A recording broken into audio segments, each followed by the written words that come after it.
呢盒金沙65蚊，哇！大店賣88蚊，喂，包裝一樣嘅喎，65蚊好吸引啊！但係咧，為咗安全起見，我就淨係買咗一盒，攞翻屋企試下先。睇個包裝盒，我係覺得好正常嘅，同大店冇乜分別咯。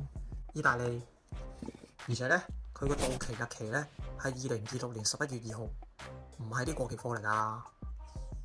試下先，食落口咧，我覺得同之前喺大店買嘅冇乜分別喎，應該係正貨嚟㗎。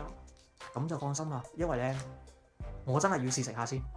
始終我係要攞嚟買10幾盒送禮俾粉絲，祝賀佢哋新居入伙嘅，梗係要確保呢個真係港版啦。呢個好緊要，最緊要係正貨，唔係純粹為咗貪平。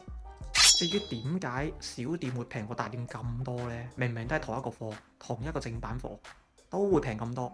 唔單止金沙係咁，其實有時候係例如裝修啊、買電器都會出現呢個情況㗎。